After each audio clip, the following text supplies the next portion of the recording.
আবারও জাকসু নির্বাচনের খবর জানাতে মীর মোশাররফ হোসেন হল থেকে এই মুহূর্তে যুক্ত হচ্ছেন আমাদের সাথে সাদ বিন শফিক। যাচ্ছি তার কাছে। সাদ, এই মুহূর্তে 4 ঘন্টা অতিবাহিত হয়েছে জাকসু নির্বাচনের। 4 ঘন্টা পরে আপনি যে হলে অবস্থান করছেন সেখানে ভোটারদের উপস্থিতি কেমন দেখছেন? কত পার্সেন্ট ভোট পড়েছে, খবরটি যদি জানান। প্রাণ কফি ক্যান্ডি কররা কফির কঠিন স্বাদে হাইকে বলো বাই।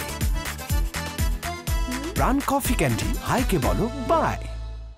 শান্তা, মীর মোশাররফ হোসেন হলে সর্বমোট ভোট আছে কিন্তু 464টি। এই 464টি ভোটের মধ্যে আমরা দেখেছি 9টা 20 থেকে যখন ভোট গ্রহণ শুরু হয়েছে মোটামুটি লাইনে 8-10 জন 5-6 জন করে ছিল। যেহেতু আবাসিক হলেই ভোট কেন্দ্র, অর্থাৎ আমরা ডাকসুতে যেমনটা দেখেছিলাম দুদিন আগে, আবাসিক হলের সবাই কিন্তু একাডেমিক বিভিন্ন ভবনে ভোট দিয়েছে, কিন্তু এইবার কিন্তু ডাকসুতে 21টি হলে 21টি কেন্দ্রে ভোট গ্রহণ চলছে এবং সব মিলিয়ে দুপুরের আগ পর্যন্ত আমরা দেখেছি মোটামুটি গড় পড়তা লাইনে 8-10 জন 5-6 জন করে ছিল। কিন্তু এখন যেহেতু লাঞ্চ টাইম, এখন কিছুটা কম, শিক্ষার্থীরা 1-2 জন করে যাচ্ছেন এবং তাদের ভোটাধিকার প্রয়োগ করছেন। এখন পর্যন্ত কত শতাংশ ভোট পড়েছে সেটি কিন্তু আমাকে দায়িত্বরত যিনি কর্মকর্তা আছেন তিনি কিন্তু এখনো কিছু বলেন। উনি বলেছেন আমাদের 2টার পরে আনুষ্ঠানিকভাবে জানাবেন যে আসলে এই পর্যন্ত ভোট কি পরিমাণ পড়েছে।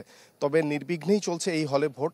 কয়েকটা হলে আমরা শুনেছি কিছু অনাকাঙ্ক্ষিত পরিস্থিতির খবর, কিন্তু এই হলে এখন পর্যন্ত কোনো ধরনের কোনো সংঘাত নেই। এই হলে এরই মধ্যে আপনারা জেনেছেন 2জন হেভিওয়েট প্রার্থী, অর্থাৎ শিবিরের যিনি ভিপি প্রার্থী আছেন এবং ছাত্রদল সমর্থিত যে প্যানেল তার যে ভিপি প্রার্থী, তারা কিন্তু সকালেই তাদের ভোটাধিকার প্রয়োগ করেছেন। তারা কিন্তু দুজনেই পাল্টাপাল্টি অভিযোগ করেছিলেন, দুই দলের পক্ষ থেকে অনিয়মের কিছু অভিযোগ করেছিলেন।